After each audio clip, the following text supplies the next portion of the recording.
ಮಾತರ್ಮೇ ಮಾತರಿಶ್ವನ್ನ ಪಿತರತುಲಗುರೋ ಭ್ರಾತರಿಷ್ಟಾಪ್ತಬಂಧೋ ಸ್ವಾಮಿನ್ ಸರ್ವಾಂತರಾತ್ಮನ್ನ ಜರ ಜರಯಿತರ್ಜನ್ಮ ಮೃತ್ಯಾಮಯಾನಾಂ ಗೋವಿಂದೇ ದೇಹಿ ಭಕ್ತಿಂ ಭವತಿ ಚ ಭಗವನ್ ಊರ್ಜಿತಾಂ ನಿರ್ನಿಮಿತ್ತಾಂ ನಿರ್ವ್ಯಾಜಾಂ ನಿಶ್ಚಲಾಂ ತದ್ಗುಣಗಣ ಬೃಹತೀಂ ಶಾಶ್ವತೀಮಾಶು ದೇವ ನಾರಾಯಣಂ ನಮಸ್ಕೃತ್ಯ ನರಂ ಚೈವ ನರೋತ್ತಮಂ ದೇವೀಂ ಸರಸ್ವತೀಂ ವ್ಯಾಸಂ ತತೋ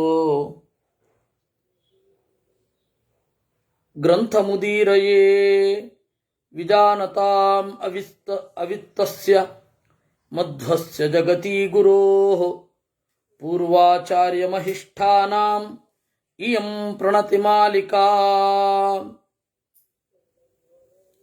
ನಾವು ಹೋದ ಬಾರಿ ಸುಮಾರು 28 ಶ್ಲೋಕಗಳನ್ನು ನಾವು ನೋಡಿದ್ದೆವು. ಹೋದ ಬಾರಿ ನೋಡಿದ ಶ್ಲೋಕವನ್ನು ನಾವು ಚಿಂತನೆ ಮಾಡೋದಾದರೆ, ಯಶರೀರಾದ ವಿದ್ಯಾಯ ಶಿಶೃಕ್ಷುರು ವಿವಿಧಂ ಜಗತ್ ಅಪಯೇವ ಸಸರ್ಜಾದೌ ತಾಸು ವೀರ್ಯಂ ಅವಾಸೃಜತ್. ಸೃಷ್ಟಿ ಮಾಡಬೇಕು ಅಂತ ದೇವರು ಚಿಂತನೆ ಮಾಡಿದ. ಮೊದಲು ಸೃಷ್ಟಿಗೆ ಅನುಕೂಲ ಆಗುವ ಹಾಗೆ ಪರಮಾಣುಗಳನ್ನು ರೂಪಿಸಿದ.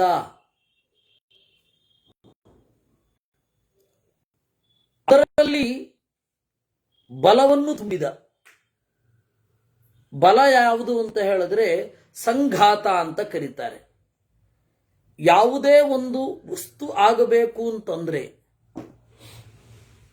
ಅದೊಂದು ಗಟ್ಟಿಯಾಗಿ ಕೂಡಬೇಕು. ಅದರಿಂದಾಗಿ ಅಪಏವ ಸಸರ್ಜಾದೌ ತಾಸು ವೀರ್ಯಂ ಅವಾಸೃಜತ್. ಪರಮಾಣುಗಳಲ್ಲಿ ಸಂಘಾತ ಅನ್ನುವ ಶಕ್ತಿಯನ್ನು ಕೊಟ್ಟ. ಬಿಡಿಬಿಡಿಯಾಗಿದ್ರೆ ಸೃಷ್ಟಿ ಅಲ್ಲ, ಸೇರಬೇಕು. ಭಾಗವತದಲ್ಲಿ ಇದನ್ನೇ ವೈಷಮ್ಯಂ ಸೃಷ್ಟಿ ರುಚ್ಯತೆ ಅಂತಾರೆ. ಯಾವ ಮೂಲ ದ್ರವ್ಯ ಸಮವಾಗಿ ಇರುತ್ತೆ ಅದು ಪ್ರಳಯ. ಯಾವಾಗ ಎಲ್ಲವೂ ಸೇರಿಕೊಂಡು ಒಟ್ಟು ಕೂಡುತ್ತೆ ಆಗ ವೈಷಮ್ಯ ಇರುತ್ತೆ. ಒಂದು ರೀತಿಯಲ್ಲಿ ಸೃಷ್ಟಿ, ಅದಕ್ಕೆ ಒಂದು ಉದಾಹರಣೆ ಕೊಡಬೇಕು ಅಂದರೆ, ನೀರಿದೆ, ಅಕ್ಕಿ ಇದೆ, ಒಲೆ ಇದೆ, ಬೆಂಕಿ ಇದೆ. ಸೃಷ್ಟಿ ಆಗಲಿಲ್ಲ. ಬೆಂಕಿಯ ಮೇಲೆ ಪಾತ್ರೆ ಇಟ್ಟು ನೀರು ಹಾಕಿ ಅಕ್ಕಿಯನ್ನು ಹಾಕಿದಾಗ ಅಕ್ಕಿಯ ಒಳಗಡೆ ನೀರು ಪ್ರವೇಶ ಮಾಡುತ್ತೆ. ಆ ಪ್ರವೇಶ ಮಾಡಿಸಿದ್ದು ಬೆಂಕಿ. ಈಗ ನೋಡಿ, ವೈಷಮ್ಯ ಕ್ರಿಯೇಟ್ ಆಯಿತು. ಎಲ್ಲ ಪ್ರಪೋರ್ಷನೇಟ್ ಆಗೇನಿಲ್ಲ. ನೀರು ಬೆಂಕಿಯ ಅಕ್ಕಿಯ ಒಳಗಡೆ ಹೋಗಿದೆ, ಬೆಂಕಿಯೂ ಸೇರಿದೆ, ಆದ್ದರಿಂದಾಗಿ ಬಿಸಿಯಾಗಿದೆ. ಈ ತರಹ ಸೃಷ್ಟಿಯಾಗುವುದು. ಹೀಗಾಗಿ ಅನ್ನ ಮಾಡೋದು ಅಂದ್ರೇನು? ವಿಷಮ ಆಗೋದು. ಸಮವಾಗಿದ್ದ ವಸ್ತುಗಳು ವಿಷಮ ಆದರೆ ಅದನ್ನ ಸೃಷ್ಟಿ ಅಂತ ಕರೀತಾರೆ. ಹೀಗಾಗಿ ದೇವರು ಏನು ಮಾಡಿದ? ಇದನ್ನ ಮಾಡಿದ. ತದೇವಾಂಡಂ ಸಮಭವತ್ ಹೇಮರೂಪ್ಯಮಯಂ ಮಹತ್ ಸಂವತ್ಸರ ಸಹಸ್ರೇಣ ಸೂರ್ಯಾಯುತ ಸಮಪ್ರಭಂ.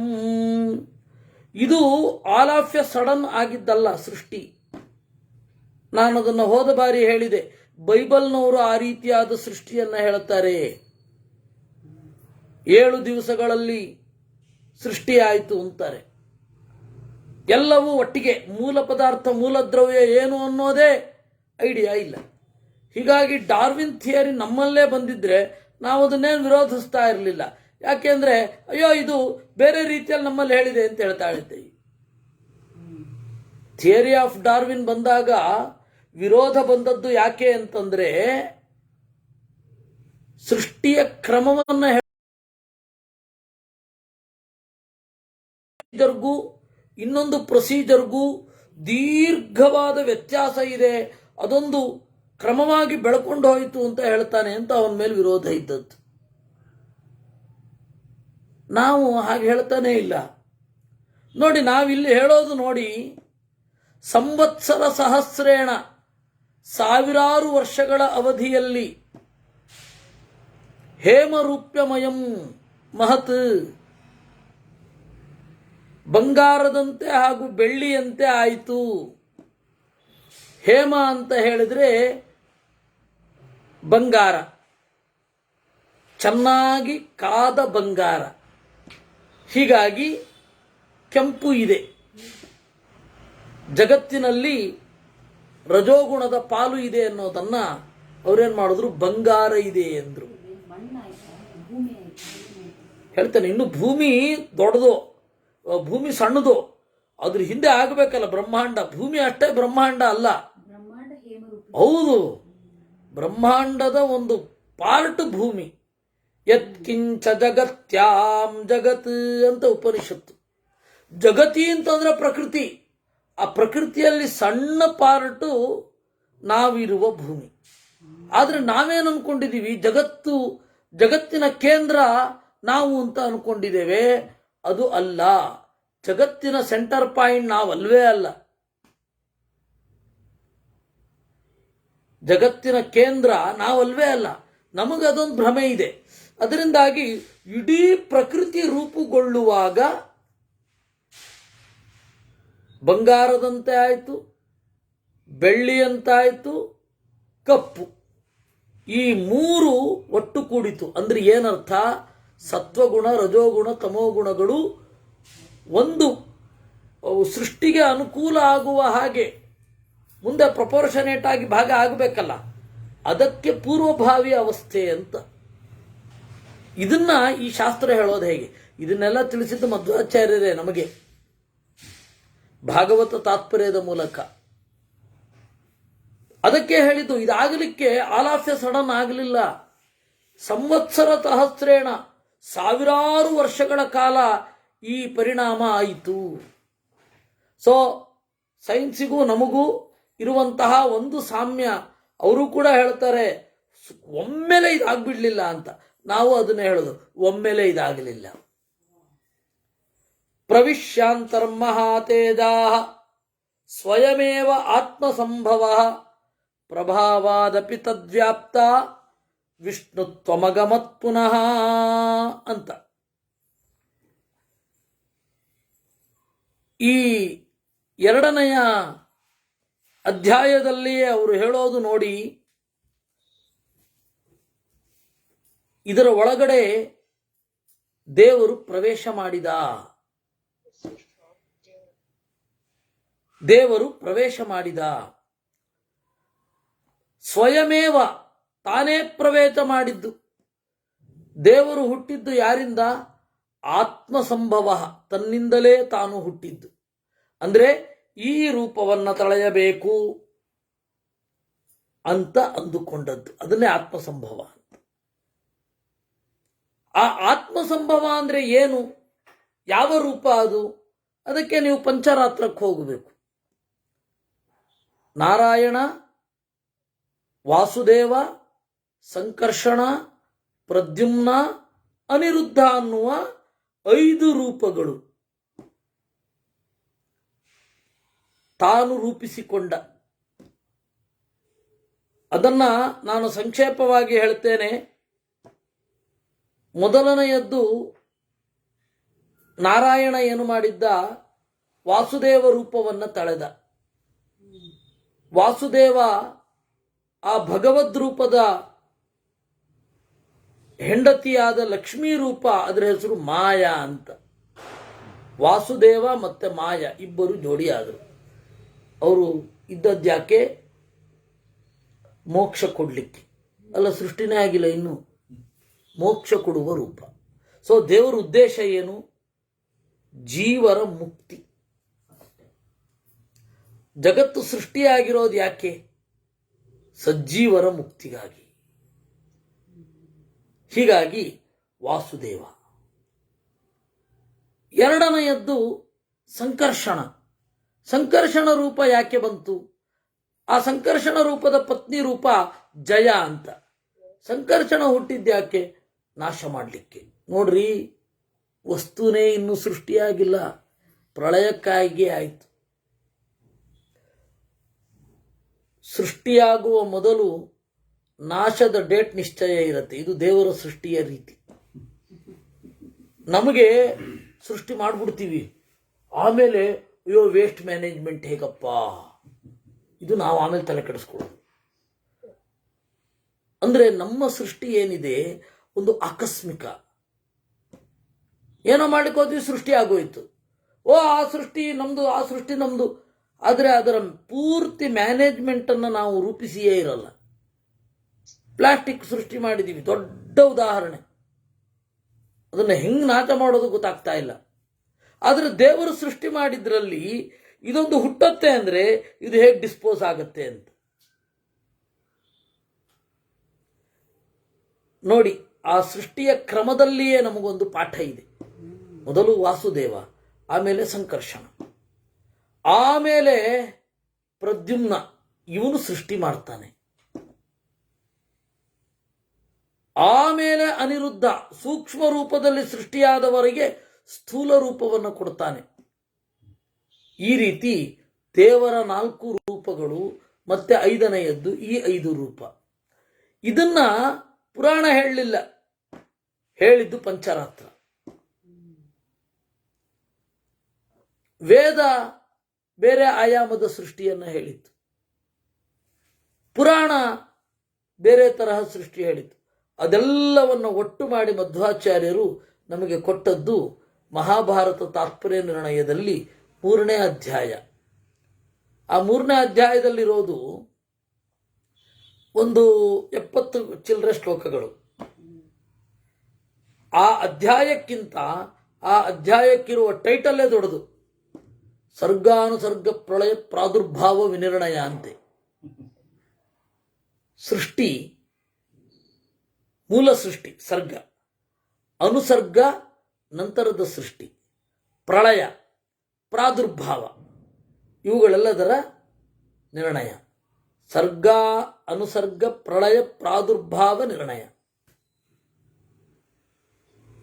ಎರಡನ್ನು ಜೋಡಿಸ್ಬೇಕು. ನೋಡಿ, ಪುರಾಣದಲ್ಲಿ ಸ್ವಸಂಭವ, ಆತ್ಮಸಂಭವ ಅಂದ್ರೆ ಏನು?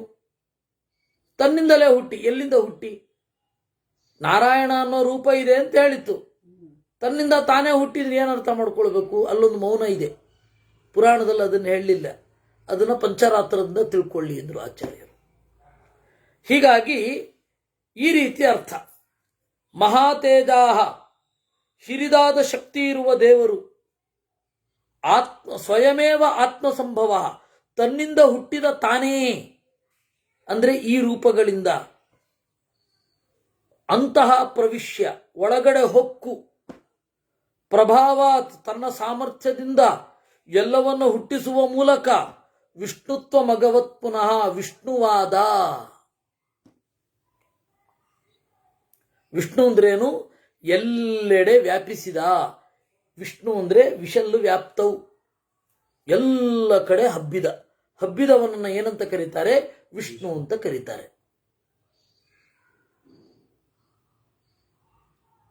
ಆಮ್ನಿ ಪ್ರೆಸೆಂಟ್ ಅಂತಾರಲ್ಲ, ಅದು ಆಮ್ನಿ ಪ್ರೆಸೆನ್ಸ್ ಇಸ್ ವಿಷ್ಣುತ್ವ. ತದಂತರ್ಭಗವಾನೇಶ ಸೂರ್ಯಸ್ತಮಭವತ್ಪುರ ಆದಿತ್ಯಶ್ಚ ಆದಿಭೂತತ್ವಾತ್ ಬ್ರಹ್ಮ ಬ್ರಹ್ಮಪಠನ್ನಭೂತ್. ಆಮೇಲೇನು ಮಾಡಿದ? ಇಲ್ಲಿ ಒಳಗಡೆ ಇರುವ ಎಲ್ಲ ಪದಾರ್ಥಗಳ ಒಳಗಡೆ ನೆಲೆಗೊಂಡ. ಇದು ದೇವರಿಗೆ ಸರ್ವಶಬ್ದ ವಾಚ್ಯತ್ವ ಅಂತ ಹೇಳ್ತೇವಲ್ಲ, ಅದನ್ನ ಹೇಳುವಂತಹ ಭಾಗ. ದೇವರು ಸೂರ್ಯನ ಒಳಗಡೆ ಇದ್ದ. ಸೂರ್ಯ ಅಂತಾನೆ ಅವನ ಹೆಸರು. ಸೂರ್ಯನ ಒಳಗಡೆ ಇರುವ ದೇವರ ಹೆಸರು ಸೂರ್ಯ. ಇದೊಂದು ತಿಳ್ಕೊಳ್ಳಿ. ಅವರವರ ಒಳಗಡೆ ಇರುವ ದೇವರು ಆಯಾ ಹೆಸರನ್ನು ಹೊಂದಿದ್ದಾನೆ ಅಂತ ಉಪಾಸನೆ ಮಾಡಬೇಕು. ಅದು ಮಾಡಬಹುದು. ನನ್ನ ಒಳಗಡೆ ಈ ಹೆಸರಿನಿಂದ ಇದ್ದಾನೆ, ಇದು ಒಂದು ಉಪಾಸನೆಯ ಕ್ರಮ ಉಂಟಂತೆ. ವಿಶೇಷತಃ ಅದು ದೇವತೆಗಳಿಗೆ. ನೋಡಿ, ಸೂರ್ಯ ಅಂತ ದೇವರ ಹೆಸರು. ಈ ಹೊರಗಡೆಯ ಸೂರ್ಯ ಇದ್ದಾನಲ್ಲ, ಅವನು ಸೂರ್ಯ ಹೌದಾ ಅಲ್ವಾ? ನೀವೇ ನಿಶ್ಚಯಿಸಿ. ಸೂರ್ಯ ಅಂದರೆ ಜ್ಞಾನಿ. ಜ್ಞಾನಿಗಳಿಗೆ ಮಾತ್ರ ಗೋಚರ ಆಗುವವ ಸೂರ್ಯ. ಹೌದಾ? ಜ್ಞಾನಿಗಳಿಗೆ ಮಾತ್ರ ಗೋಚರ ಆಗ್ತಾನ ಸೂರ್ಯ? ಎಲ್ಲರೂ ಕಾಣ್ತಾ ಇದ್ದೇವಲ್ಲ. ಅವನನ್ನ ಒಂದು ದೊಡ್ಡ ಹೀಲಿಯಮ್ಮಿನ ಉಂಡೆ ಅಂತಾನೆ ಅನ್ಕೊಳ್ಳೋರು ನಾವು. ನಮಗೆ ಸೈನ್ಸ್ ಕಲಿಸಿಕೊಟ್ಟದ್ದು ಸೂರ್ಯ ಅಂದ್ರೇನು? ಒಂದು ಹೀಲಿಯಮ್ಮಿನ ಉಂಡೆ.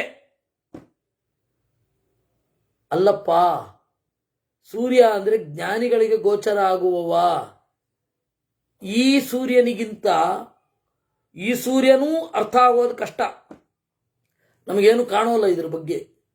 ಇದ್ರ ಒಳಗಡೆ ಒಬ್ಬ ಇದ್ದಾನೆ, ಸೂರ್ಯಮಂಡಲ ವರ್ತಿಯಾದವನು, ಗಾಯತ್ರಿ ಮಂತ್ರ ಪ್ರತಿಪಾದ್ಯನಾದವನು. ಅವನು ಸೂರ್ಯ. ಅವನನ್ನು ಆದಿತ್ಯ ಅಂತ ಕರೀತಾರೆ. ನಿಜವಾದ ಆದಿತ್ಯ ಅವನಿಗೂ ಆದಿಯಾದವನು. ಆದಿತ್ಯಶ್ಚ ಆದಿಭೂತತ್ವಾತ್. ಅವನನ್ನ ಬ್ರಹ್ಮ ಅಂತ ಕರೀತಾರೆ. ಬ್ರಹ್ಮ ಅಂದ್ರೆ ನಾಲ್ಮೊಗ. ಹೌದು. ಆ ಬ್ರಹ್ಮನ ಒಳಗಡೆ ಇರುವ ಬ್ರಹ್ಮ ಒಬ್ಬ ಇದ್ದಾನೆ.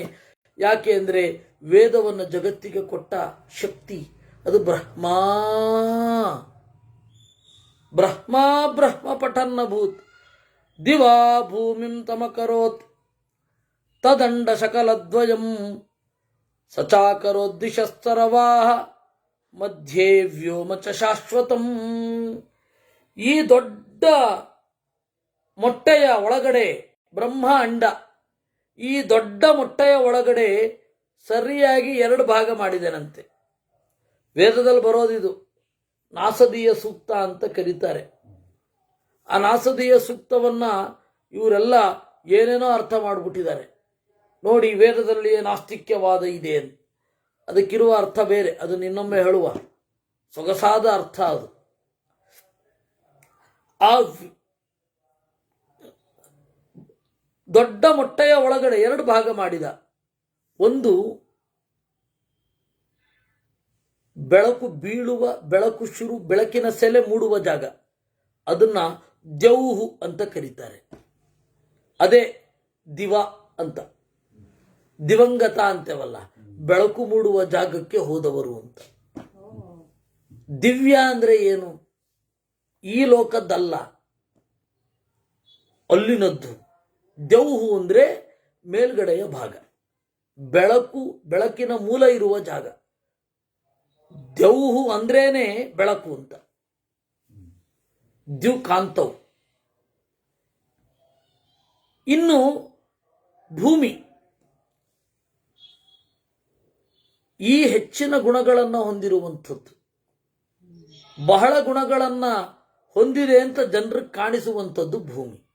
ದಿವಾ ಭೂಮಿಂ ದಿವಂ ಭೂಮಿಂ ತಮಕರೋತ್ ತದಂಡ ಶಕಲದ್ವಯಂ. ಅಂಡ ಅಂದ್ರೆ ಮೊಟ್ಟೆ, ಶಕಲ ಅಂದ್ರೆ ತುಂಡು. ಈ ಮೇಲ್ಗಡೆಯ ಮತ್ತೆ ಕೆಳಗಡೆಯ 2 ತುಂಡನ್ನು ಒಂದು ದ್ಯೌಹುವಿಂದ, ಇನ್ನೊಂದನ್ನು ಭೂಮಿಯಿಂದ. ಸಚಾಕರೋತ್ ದಿಶಸ್ತರವಾಹ ಮಧ್ಯೆ ವ್ಯೋಮ ಚ ಶಾಶ್ವತಂ. ಆಮೇಲೆ ಎಲ್ಲಿ ಎಲ್ಲಿ ಬೆಳಕು ಬೀಳತ್ತಲ್ಲ ಆ ಜಾಗವನ್ನ ದಿಕ್ಕುಗಳು ಅಂತ ಕರೆದ. ದಿಕ್ಕಂದ್ರೆ ಏನು? ಹೊಳಹನ್ನ ಹೊಂದಿರುವವುಗಳು ಅಥವಾ ತೋರಿಸುವವು. ಯಾವುದನ್ನ ತೋರಿಸುತ್ತೋ ಅದು ದಿಕ್ಕು. ಈ ದಿಕ್ಕುಗಳು ಒಂದೊಂದನ್ನು ತೋರಿಸ್ತವೆ. ದೇಶ ಅಂದ್ರೇನು? ಆ ಹೊಳಹಿಗೆ ಕಾರಣವಾದ ಮಾತು ಅಂತ. ಉಪದೇಶ.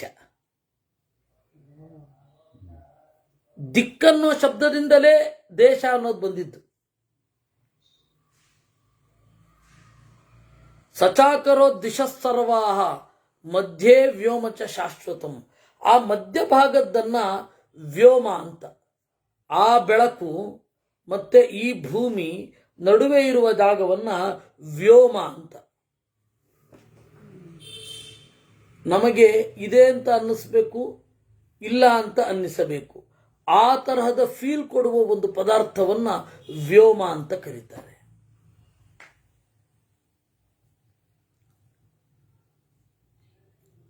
ಇನ್ನು ಇದಾದ ಮೇಲೆ ಬ್ರಹ್ಮಾಂಡ ಪುರುಷ ಅಂತನ್ನುವ ಒಂದು ಕಾನ್ಸೆಪ್ಟ್. ಈ ಬ್ರಹ್ಮಾಂಡ ಪುರುಷನಲ್ಲಿ ಬ್ರಹ್ಮಾಂಡದ ಒಳಗಡೆ ಇರುವ ಒಂದೊಂದು ಪದಾರ್ಥಗಳು ನಾವು ಇವತ್ತು ದಿನನಿತ್ಯದಲ್ಲಿ ಅನುಭವಿಸುವ ಒಂದೊಂದು ಪದಾರ್ಥದ ರೀತಿ ಇದೆ ನೋಡಿ. ಇಲ್ಲಿ ಸೃಷ್ಟಿಯನ್ನ ಬಿಡಿಬಿಡಿಯಾಗಿ ಹೀಗೆ ಹೇಳ್ತಾ ಹೋಗ್ತಾರೆ. ಅಂದ್ರೆ ಗೋಮೂತ್ರಿ, ಪ್ರಘಸ ಅಂತ, ಪ್ರಘಸ ಅಥವಾ ಉಕ್ಷಣ ಅನ್ನುವ ಸ್ಟೈಲ್. ಪ್ರಘತ ಅಂದ್ರೇನು? ಹೀಗೆ ಎರಚಿಕೊಂಡು ಹೋಗುವ ಹಾಗೆ, ನೀರನ್ನು ಹೀಗೆ ಸಿಂಪಡಿಸಿಕೊಂಡು ಹೋಗ್ತಾನೆ. ಒಂದೊಂದು ಕಡೆ ಜಾಸ್ತಿ ಬಿದ್ದಿರುತ್ತೆ, ಒಂದೊಂದು ಕಡೆ ಕಡಿಮೆ ಬಿದ್ದಿರುತ್ತೆ. ನಾವು ಹಾಗೆ ಪುರಾಣದಲ್ಲಿ ಬಿಡಿಬಿಡಿಯಾದ ಸ್ಟೇಟ್ಮೆಂಟ್ ಇರುತ್ತೆ. ಆ ಸ್ಟೇಟ್ಮೆಂಟ್ ಅನ್ನ ಇಟ್ಟುಕೊಂಡು ನಾವು ದೊಡ್ಡದಾದ ಒಂದು ಅನುಸಂಧಾನವನ್ನು ಮಾಡಬೇಕು. ಅದು ಪುರಾಣದ ಸ್ಟೈಲೇ ಹಾಗೆ.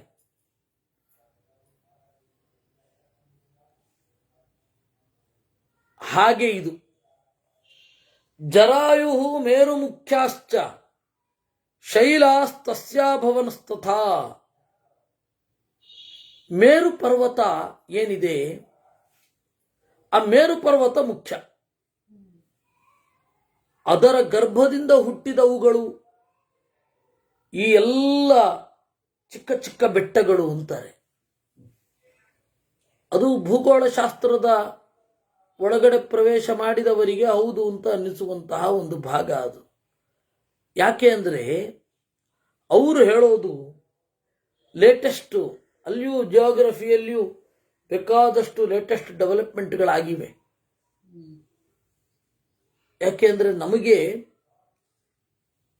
ಜಿಯೋಗ್ರಾಫಿಕಲ್ ಸರ್ವೆ ಅಂತ ಏನು ನಡೆದಿದೆ ಅದು ಪ್ಯೂರ್ಲಿ ಫಾರ್ ಪೊಲಿಟಿಕಲ್ ರೀಸನ್ ಅನ್ನೋದು ಅದನ್ನು ಓದಿದವರಿಗೆ ಗೊತ್ತಾಗುವಂಥದ್ದು. ಸರ್ವೆ ಮಾಡಿದ್ಯಾಕೆ? ಈ ಆಡಳಿತ ಪ್ರದೇಶ ನಮ್ಮದು ಅಂತ. ಈ ಸರ್ವೆ ಮಾಡಲಿಕ್ಕೆ ಎಷ್ಟು ಕಷ್ಟಪಟ್ಟರು ಗೊತ್ತಾ ನಿಮಗೆ? ದೂರ ಅಳಿತಾರಲ್ಲ, ಹೆಂಗೆ ಅಳಿತಾರೆ ಅನ್ಕೊಂಡ್ರಿ? ಎತ್ತರವನ್ನ ಗಣಿತದ ಮೂಲಕ ಅಳಿತಾರೆ. ಅದಕ್ಕೂ ಮೊದಲು ದೂರ ಅಳಿಬೇಕಲ್ಲ, ನಡ್ಕೊಂಡು ಹೋಗ್ಬೇಕು. ನಡ್ಕೊಂಡು ಹೋಗ್ಬೇಕಾದ್ರೆ ತೊಡೆ ಹತ್ತಿರ ಬಿಡ್ತಾ ಇರಲಿಲ್ಲ. ತೊಡೆ ಹತ್ರ 1 ಮೀಟರ್ ಪಟ್ಟಿಯನ್ನು ಕಟ್ಕೊಂಡು ಹೋಗಬೇಕು. ಇಷ್ಟು ಹೆಜ್ಜೆ ನಡೆದ್ರೆ ಇಷ್ಟು ದೂರ ಅಂತ ಲೆಕ್ಕ. ಬಹಳ ಕಷ್ಟ ಅದು. ಅದರಿಂದಾಗಿ ಇವರು ಮಾಡಿದ್ದು ಯಾಕೆ ಅಂತ ಹೇಳಿದರೆ ತಿಳ್ಕೊಳ್ಬೇಕು ಅಂತಲ್ಲ, ಆಕ್ರಮಿಸಬೇಕು ಅಂತ. ಆಡಳಿತದ ಉದ್ದೇಶಗಳಿಗಾಗಿ ಮಾಡಿದ ಸರ್ವೆ. ಮತ್ತೆ ಕೇಂದ್ರ ಬಿಂದು ಯಾವುದನ್ನು ಇಟ್ಕೊಂಡ್ರೆ ಅನ್ನೋದ್ರ ಮೇಲೆ ದೂರ ಡಿಪೆಂಡ್ ಆಗತ್ತೆ. ಹೀಗಾಗಿ ನಾವು ಜಿಯೋಗ್ರಫಿಯಲ್ಲಿಯೂ ಬೇಕಾಷ್ಟು ಬದಲಾವಣೆಗಳಾಗ್ತಾ ಬಂದಿವೆ. ಒಬ್ಬ ಹೇಳ್ತಾನೆ, ಆಲ್ ಹಿಲ್ಸ್ ಏನು ಜಗತ್ತಿನಾದ್ಯಂತ ಇದೆ, there are knots of Himalaya ಅಂತ. ಅಷ್ಟು ಪ್ರಾಚೀನ ಹಿಮಾಲಯ. ಅದೆಲ್ಲ ಹಿಮಾಲಯದಿಂದ ಉಂಟಾದ ಪುಟ್ಟ ಪುಟ್ಟ ಗಂಟುಗಳು ಅಂತ. ನಾವು ಮೇರು ಪರ್ವತವನ್ನು ಕೇಂದ್ರವಾಗಿ ಹೇಳೋದು. ಅವನು ಹಿಮಾಲಯಕ್ಕೆ ಆ ರೀತಿ ಹೇಳಬೇಕಾದ್ರೆ ಮೇರು ಪರ್ವತ ಇನ್ವಿಸಿಬಲ್ ಆಗಿರಬಹುದು, ಆದರೆ ಈ ಶಾಸ್ತ್ರ ನಮಗೆ ಮೇರು ಪರ್ವತವನ್ನು ಹೇಳಿ ಮೇರು ಪರ್ವತದ ಗಂಟುಗಳು, ಮೇರು ಪರ್ವತದ ಮರಿಗಳು ಎಲ್ಲ ಅಂತ ಹೇಳುತ್ತೆ. ಅದರಿಂದಾಗಿ ಜಗತ್ತಿನ ಒಳಗಡೆ ಇರುವ ಬಸಿರು ಮಲೆ ಯಾವುದು ಅಂದರೆ ಮೇರು. ಅದನ್ನ ಪುರಾಣ ಹೇಳೋದು ಸ್ಟೈಲು ಹೀಗೆ: ಜರಾಯುರ್ಮೇರು ಮುಖ್ಯಾಶ್ಚ ಶೈಲಾಸ್ತಸ್ಯಾ ಭವನಸ್ತದಾ. ಗರ್ಭ, ಸ್ಥಾವರ ಗರ್ಭ ಯಾವುದು ಅಂದರೆ ಮೇರು ಮೊದಲಾದ ಬೆಟ್ಟಗಳು. ಅವುಗಳ ಮರಿಗಳಪ್ಪ ಎಲ್ಲ ಬೆಟ್ಟಗಳು. ಯದುಲ್ಬಂ ತದಭೂನ್ಮೇಘ ತಡಿತ್ ಸಂಘಾತ ಮಂಡಲಂ. ಯದುಲ್ಬಂ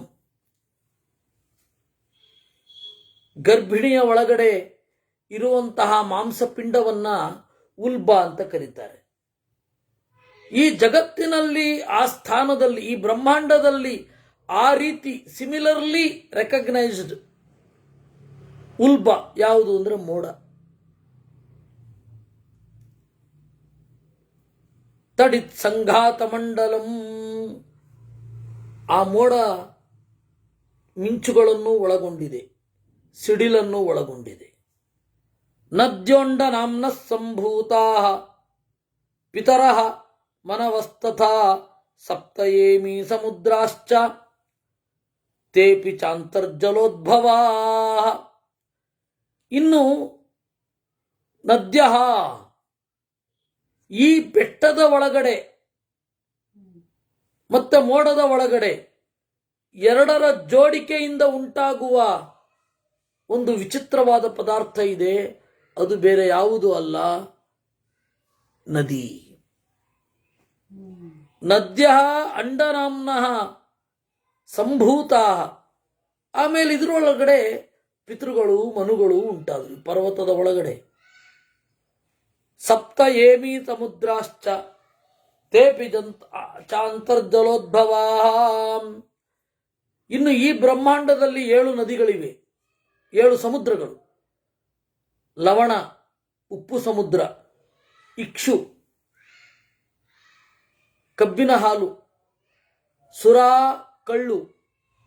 ಇವೆಲ್ಲ ರತ್ನ ಸಮನ್ವಿತವಾಗಿ ಇವೆ. ಈ ತರಹದ ನದಿಗಳು, ಸಮುದ್ರಗಳು. ಆ ಸಮುದ್ರ ಬ್ರಹ್ಮಾಂಡದ ಒಳಗಡೆ ಇವತ್ತು ಕಾಣುವ ಯೋಗ್ಯತೆ ನಮಗಿಲ್ಲ. ದೇಹದ ಒಳಗಡೆ ಕಾಣಬಹುದು.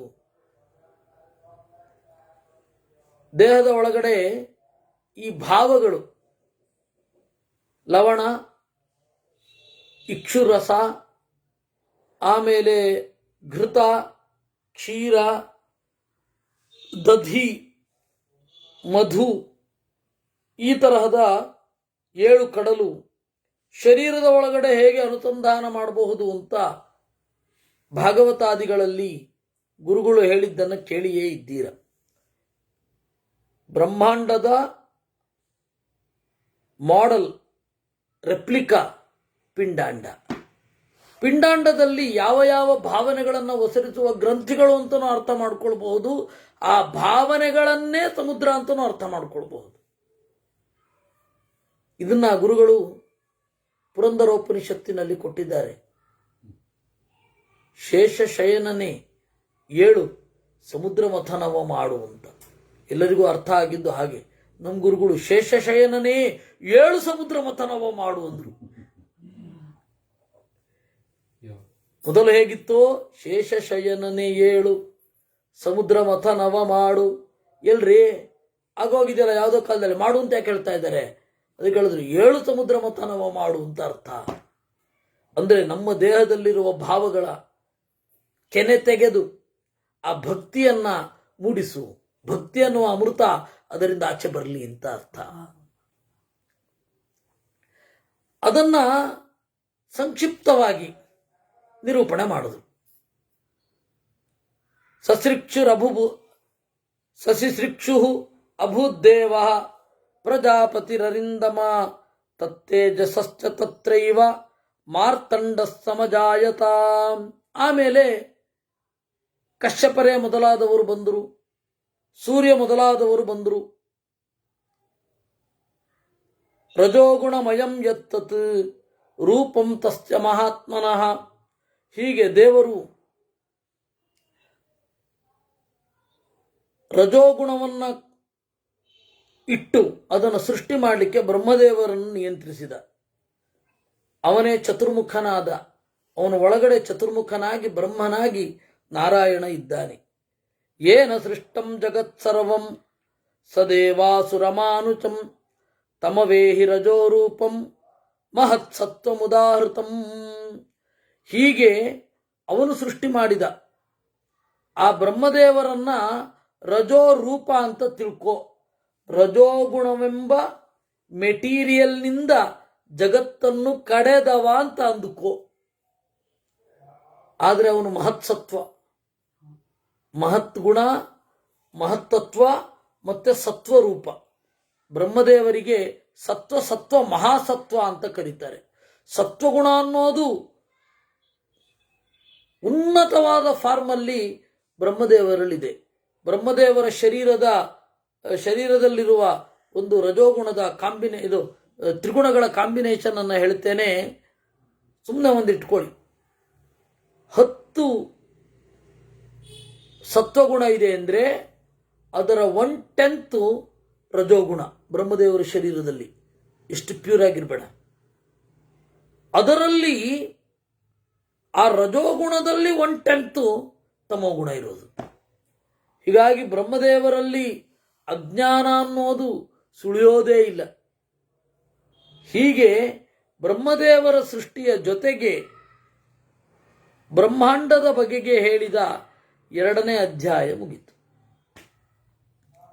ಚತುರ್ಮುಖತ್ವ ಮಗಮತ್ ಚೆನ್ನಾಗಿದೆ ಅಲ್ಲ? ಚತುರ್ಮುಖತ್ವ ಮಗಮತ್ ಕಸ್ಮಾಲ್ಲೋಕ ಪಿತಾಮಹ ಕಥಂತು ಲೋಕಾನ್ ಸೃಜತ್ ಬ್ರಹ್ಮವಿದಾಂವರ. ಅಲ್ಲ, ಬ್ರಹ್ಮದೇವರಿಗೆ 1 ಮೋರೆ ಸಾಲದೆ 4 ಮೋರೆ ಯಾಕೆ ಬೇಕಾಯಿತು? ಹೇಗೆ ಲೋಕವನ್ನು ಸೃಷ್ಟಿ ಮಾಡಿದ ಅದನ್ನು ಹೇಳಿ. ಮತ್ಸ್ಯವಾಚ ತಪಶ್ಚಚಾರ ಪ್ರಥಮಂ ಅಮರಾಣಾಂ ಪಿತಾಮಹ ಆವಿರ್ಭೂತಾಸ್ತತೋ ವೇದಾ ಸಾಂಗೋಪಾಂಗ ಪದಕ್ರಮಾ. ಮೊದಲು ಬ್ರಹ್ಮದೇವರು ತಪಸ್ ಮಾಡಿದರಂತೆ. ಅವಾಗ 4 ಮೋರೆ ಮೂಡಿ 4 ಮೋರೆಯಿಂದ 4 ವೇದಗಳು ಬಂದುವು. ಅದಾದ ಮೇಲೆ 4 ಮೋರೆಯನ್ನ ದೇವರು ಯಾಕೆ ಸೃಷ್ಟಿ ಮಾಡಿದ್ದು ಅಂದರೆ 4 ವೇದಗಳು ಬರಲಿ ಅಂತ. ಇದು ಸಾಂಕೇತಿಕವೂ ಹೌದು, ಭೌತಿಕವೂ ಹೌದು. ನೀವು ಪುರಾಣದ, ಪ್ರಾಚೀನ ಭಾರತದ ಯಾವುದೇ ಒಂದು ಇಮೇಜರಿಯನ್ನು ತೆಗೆದುಕೊಂಡ್ರೆ ಸಿಂಬಲ್ಲೂ ಆಗಿರುತ್ತೆ, ಆ ಆಕಾರವೂ ಆಗಿರುತ್ತೆ. ಎರಡು. ನಮಗಿದು ಹೊಸದು. ನಮಗೆ ಒಂದೋ ಸಿಂಬಲ್, ಒಂದೋ ಭೌತಿಕ ಆಕಾರ. ಇವಾಗ ಉಕ್ಕಿನ ಮನುಷ್ಯ ಅಂತೇವೆ, ಅದು ಸಾಂಕೇತಿಕ, ಅವರು ಧೈರ್ಯವಂತರಾಗಿದ್ರು ಅನ್ನೋದಕ್ಕೆ. ಆ ರೀತಿ ದೇವತೆಗಳಿಗೆ, ದೇವರಿಗಲ್ಲ. ದೇವತೆಗಳು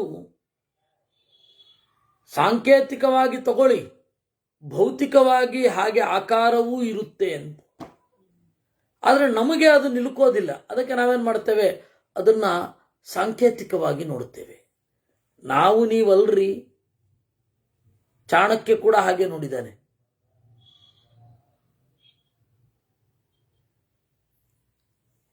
ಅರ್ಥಶಾಸ್ತ್ರದಲ್ಲಿ ಇಂದ್ರನಿಗೆ 1000 ಮೋರೆ ಇದೆ ಅಂದ್ರೆ ಏನರ್ಥ? 1000 ಕಣ್ಣಿದೆ ಅಂದ್ರೆ ಏನರ್ಥ? 1000 ಗೂಢಚಾರರಿದ್ದಾರೆ ಅಂತ ಅರ್ಥ. ಸಹಸ್ರಂ ಸ್ಪಶಃ ಭವಂತಿ. ಸ್ಪಶ ಅಂದ್ರೆ ಏನು? ಗೂಢಚಾರರು, ಸ್ಪೈ. ಮೂಲ ಸಂಸ್ಕೃತವೇ ಸ್ಪಶ ಅಂತ.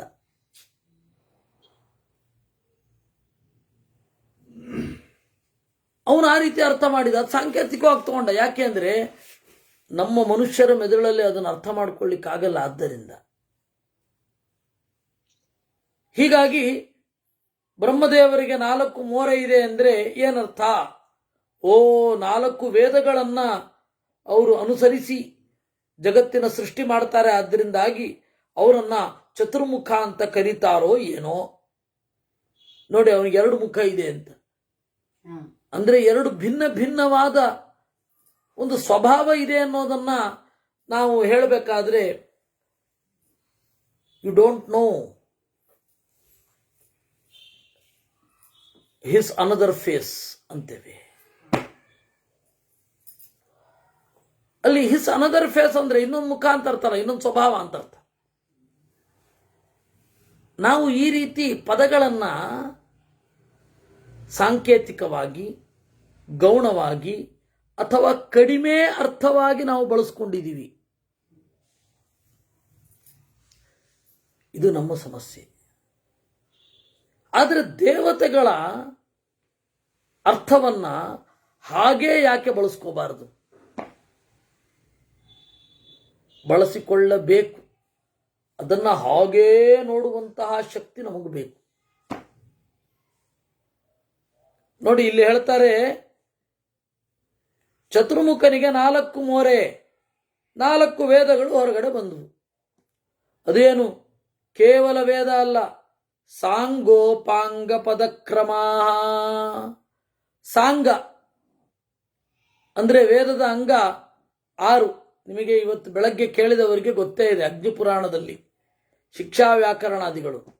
ಉಪಾಂಗ, ಋಗ್ವೇದದ ಉಪಾಂಗ ಆಯುರ್ವೇದ, ಯಜುರ್ವೇದದ ಉಪಾಂಗ ಧನುರ್ವೇದ, ಸಾಮವೇದದ ಉಪಾಂಗ ಗಾಂಧರ್ವ ವೇದ ಅಲಿಯಾ ಸಂಗೀತ, ಅಥರ್ವ ವೇದದ ಉಪಾಂಗ ಯಂತ್ರವೇದ. ಯಂತ್ರ ಅಂದ್ರೆ ಚಿಕಿತ್ಸೆ ಹೇಗೆ ಮಾಡೋದು, ರಾಜನೀತಿ ಏನು, ಶಸ್ತ್ರಚಿಕಿತ್ಸೆ ಹೇಗೆ, ಇವುಗಳೆಲ್ಲ ಅಥರ್ವ ವೇದದಲ್ಲಿದೆ.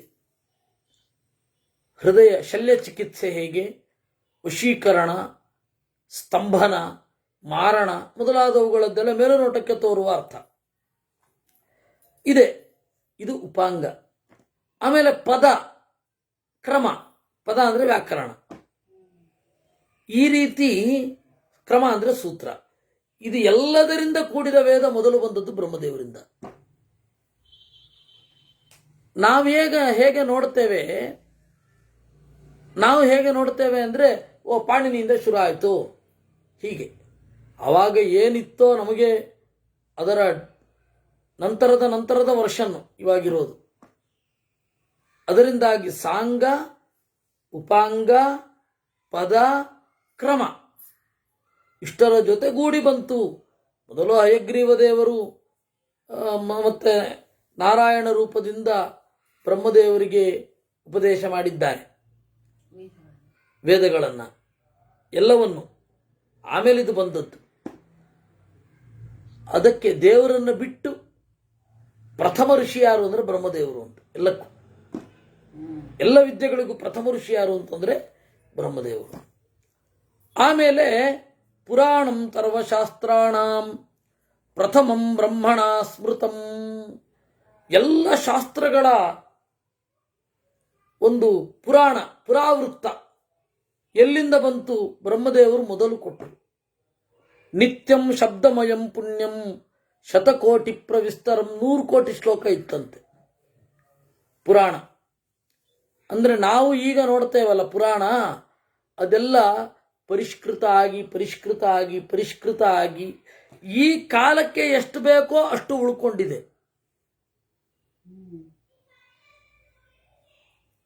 ಪುರಾಣ ಒಂದು ಪರಿಭಾಷೆ ಇದೆ, ವೇದ ಮತ್ತೆ ಪುರಾಣ. ವೇದ ಅನ್ನೋದು ನಿತ್ಯ ವಾಂಗ್ಮಯ. ವೇದ ಅನ್ನೋದು ನಿತ್ಯ, ಯಾವಾಗಲೂ ಒಂದೇ ರೀತಿ ಇರುತ್ತೆ, ಇದೇ ಆರ್ಡರ್.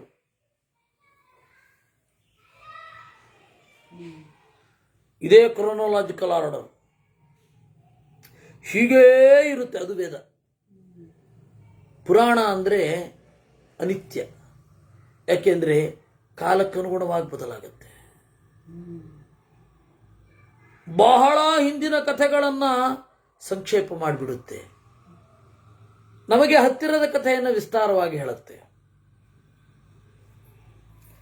ನಮಗೆ ಇವಾಗ ಅದು ಸಹಜವಾಗಿ ಆಗತ್ತೆ. ನಾವು ಏನೇ ಪುಸ್ತಕ ಇಟ್ಟರು, ಏನೇ ಗ್ರಂಥ ಇಟ್ಟುಕೊಂಡ್ರು ತೀರಾ ಹಳೆಯದು ಕ್ರಮೇಣ ತೆಳ್ಳಗಾಗ್ತಾ ಹೋಗುತ್ತೆ. ನಮ್ಮ ಇಮಿಡಿಯೇಟ್ ಹಿಂದೆ ಇರೋದು ವಿಸ್ತಾರವಾಗಿ ಗೊತ್ತಿರುತ್ತೆ ಅಲ್ವಾ? ಅದರಿಂದಾಗಿ ಮೊದಲು ಫಸ್ಟ್ ವಿಸ್ತಾರ ಅಲ್ಲಿ, ಶತಕೋಟಿ ಪ್ರವಿಸ್ತಾರಂ. ಅದನ್ನೇ ವೇದವ್ಯಾಸರು ನಮ್ಮ ಕಾಲಕ್ಕೆ ಬೇಕಾದ ಹಾಗೆ ಈ ಕಥಾನಕವನ್ನು ರೂಪಿಸಿಕೊಟ್ರು. ಅಂದಾಗ ಅವರು ಪುರಾಣಕರ್ತೃಗಳೇ. ಅನಂತರಂಚ ವಕ್ತೃಭ್ಯೋ ವೇದಾಸ್ತಸ್ಯ ವಿನಿಸೃತಾ. ಆಮೇಲೆ ವೇದ ಅವರ ಮುಖದಿಂದ ಹೊರಗಡೆ ಬಂತು. ಮೀಮಾಂಸಾ ನ್ಯಾಯ ವಿದ್ಯಾಶ್ಚ ಪ್ರಮಾಣಾಷ್ಟಕ ಸಂಯುತಾ. ಮೀಮಾಂಸಾ ಅಂದರೆ ಸೂತ್ರಗಳು. ನ್ಯಾಯ ಅಂದರೆ ಜಸ್ಟಿಸ್ ಅಂತ ಅರ್ಥ ಅಲ್ಲ. ನ್ಯಾಯ ಅಂತ ಹೇಳಿದ್ರೆ ನೀಯತೆ ಅನೇನ ನಿರ್ಣಯ ಇತಿ ನ್ಯಾಯ. ಯಾವುದನ್ನು ತಿಳಿದುಕೊಂಡ್ರೆ ನಮ್ಮಲ್ಲಿ ಒಂದು ಡಿಸಿಷನ್ ಮೂಡ್ತದೋ ಅದನ್ನು ನ್ಯಾಯ ಅಂತ ಕರೀತಾರೆ. ಒಂದು ಡಿಸಿಷನ್ ಮೇಕಿಂಗ್ ಕೆಪಾಸಿಟಿಯನ್ನ ಉಂಟು ಮಾಡುವ ಒಂದು ಸೂತ್ರವನ್ನ ನ್ಯಾಯ ಅಂತ ಕರೆಯೋದು.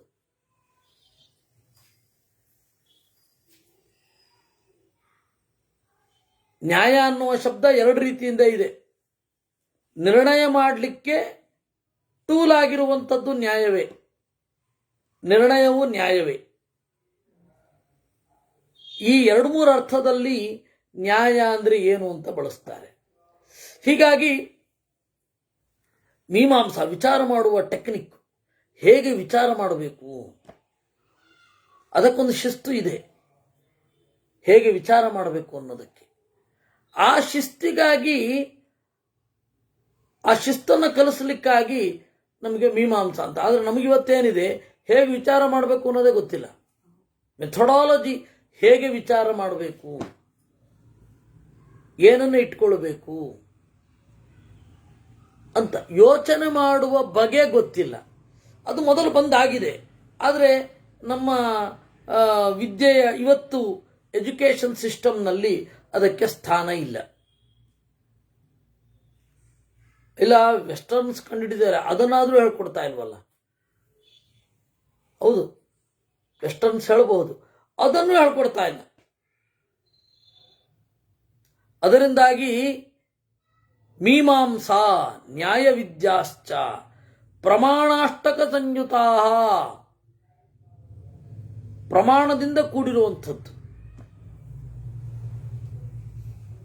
ವೇದಾಭ್ಯಾಸರತಸ್ಯಾಸ್ಯ ಪ್ರಜಾ ಕಾಮಸ್ಯ ಮಾನತಾ ಮನಸ ಪೂರ್ವ ಸೃಷ್ಟಾ ವೈ ಜಾತಾ ಯತ್ತೇನ ಮಾನತಾ. ಬ್ರಹ್ಮದೇವರು ವೇದಾಭ್ಯಾಸರತರಾದರು. ಆಗ ಮಕ್ಕಳು ಬೇಕು ಅಂತ ಅನ್ನಿಸಿತು. ಸಂಕಲ್ಪದಿಂದಲೇ ಮಕ್ಕಳು ಸೃಷ್ಟಿಯಾಯಿತು. ಅದರಿಂದಾಗಿ ಮಾನಸಪುತ್ರರು ಅಂತ. ಈಗ ಮಾನಸಪುತ್ರ ಅಂದರೆ ಬೇರೆ. ಇವನು ನನ್ನ ಉತ್ತರಾಧಿಕಾರಿ ಅಂತ ಸಂಕಲ್ಪ ಮಾಡಿದರೆ ಅದೇ ಅವನೇ ಮಾನಸಪುತ್ರ. ಇವನು ನನ್ನ ಮಗ ಇದ್ದಾಗಪ್ಪ.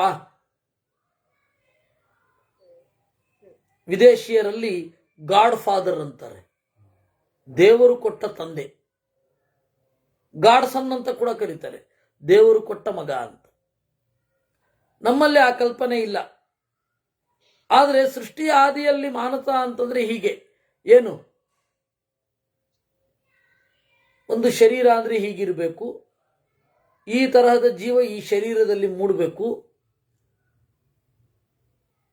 ಅಂತ ಚಿಂತನೆ ಮಾಡೋದ್ರೆ ಸಾಕು, ಮಕ್ಕಳು ಹುಟ್ಟುತ್ತಾ ಇದ್ರು. ಅಷ್ಟು ಶಕ್ತಿ ಬ್ರಹ್ಮದೇವರಿಗಿತ್ತು. ಹಾಗೆ ಹುಟ್ಟಿದ ಮಕ್ಕಳು ಏನು, ಅವರು ಮಾನಸಪುತ್ರರು. ಮಾನಸಪುತ್ರರಲ್ಲಿ ಮೊದಲು ಯಾರು, ಮರೀಚಿರಭವತ್ ಪೂರ್ವಂ ತಥೋತ್ರಿರ್ಭಗವಾನ್ ರುಚಿ.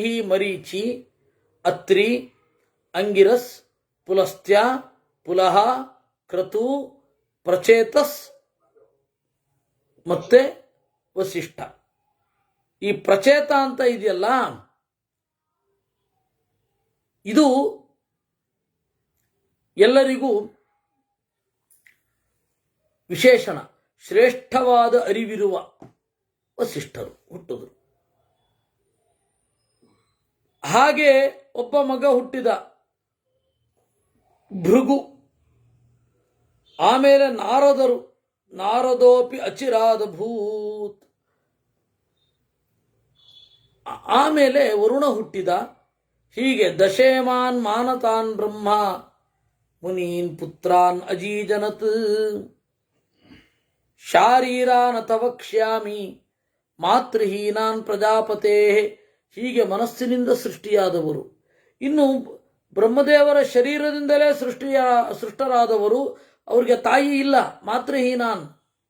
ಯಾರು? ಅಂಗುಷ್ಟಾದಕ್ಷಿಣಾದಕ್ಷ. ಬ್ರಹ್ಮದೇವರ ಬಲ ಹೆಬ್ಬೆರಳಿನಿಂದ ದಕ್ಷ. ಧರ್ಮಸ್ತನಾಂತಾದಭವತ್. ಎದೆಯ ಮುಂದಗಲಿನಿಂದ ಯಮಧರ್ಮ. ಹೃದಯಾತ್ ಕುಸುಮಾಯುಧ. ಅವರ ಮನಸ್ಸಿನಿಂದ ಕಾಮ. ಭ್ರೂಮಧ್ಯಾದಭವತ್ ಕ್ರೋಧ.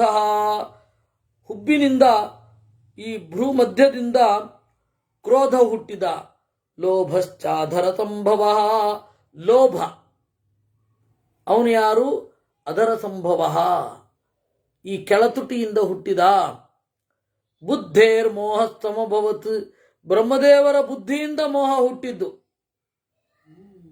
ಅವ್ರಿಗೆ ಮೋಹ ಬರ್ಲಿಕ್ಕೆ ಸಾಧ್ಯವೇ ಇಲ್ಲ, ಯಾಕೆಂದ್ರೆ ಮೋಹಕ್ಕಿಂತ ಮೊದಲಿದ್ದವರು ಅವರು. ಅಹಂಕಾರಾದ ಭುನ್ಮದ. ನಾನು ಅನ್ನುವ ದೇಹವೇ ನಾನು ಅನ್ನುವ ಪ್ರಜ್ಞೆಯಿಂದ ಹುಟ್ಟಿದ್ದು ಮದ. ಪ್ರಮೋದಶ್ಚಾಭವತ್ ಕಂಠಾತ್. ಪ್ರಮೋದ ಕಂಠದಿಂದ ಹುಟ್ಟಿದ್ದು. ಮೃತ್ಯುರ್ಲೋಚನತೋ ನೃಪ. ಮೃತ್ಯಭಿಮಾನಿ ದೇವತೆ ಕಣ್ಣಿನಿಂದ ಹುಟ್ಟಿದ್ದು. ಭರತ ಕರ ಮಧ್ಯಾಸ್ತು. ಇನ್ನು ಕರದಿಂದ ಭರತ. ಯಾರವನು ಭರತ? 2-3 ವ್ಯಾಖ್ಯಾನಗಳುಂಟು. ಒಬ್ಬರು ಹೇಳಿದ್ರು ಭರತ ಅಂತ ಹೇಳಿದ್ರೆ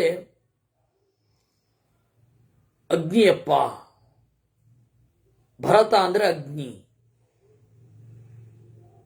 ಇನ್ನು ಒಬ್ರು ಇಲ್ಲ, ಭರತ ಅಂದ್ರೆ ಋಷಿ. ಅವನಿಂದಲೇ ಭರತ ನಾಟ್ಯಶಾಸ್ತ್ರ ಬಂದದ್ದು. ನಾಟ್ಯಶಾಸ್ತ್ರ ಬಂದದ್ದು ಅವನಿಂದ. ಯಾಕೆಂದ್ರೆ ಕೈಗಳ ಕೆಲಸ. ಇನ್ನು ಕ್ರೋಧ ಮತ್ತೆ ಲೋಭ ಅಭಿಮಾನಿ ದೇವತೆಗಳೇ ಅವರು ಕೂಡ. ಕ್ರೋಧ ಮತ್ತೆ ಲೋಭ ಬ್ರಹ್ಮದೇವರಿಂದ ಸೃಷ್ಟಿಯಾಗಿದ್ದು. ಭ್ರೂಮಧ್ಯದಿಂದ ಕ್ರೋಧ ಹುಟ್ಟಿದ. ಸಿಟ್ಟಿನಿಂದ. ಯಾರವನು? ಕ್ರೋಧವಶ ದೈತ್ಯರಲ್ಲಿ ಮೊದಲಿಗ. ಲೋಭ ಅವನೊಬ್ಬ ದೈತ್ಯ, ಲೋಭವನ್ನು ಕೊಡುವವ. ಅವರು ಮೊದಲೇ ಸೃಷ್ಟಿಯಾಗಿದೆ.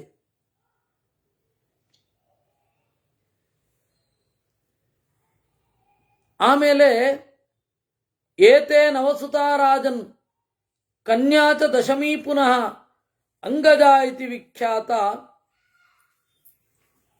ದಶಮಿ ಬ್ರಹ್ಮಣಸುತ. ಆಮೇಲೆ ಇವರೆಲ್ಲರಿಗೂ ಮೇಲೆ ಒಬ್ಬಳು ಕನ್ಯಾ ಆದ್ಲಂತೆ. ನೀವೆಲ್ಲರಿಗೂ ಅನ್ನಿಸ್ತಾ ಇರುತ್ತೆ, ಯಾರಿದು ಕ್ರೋಧ?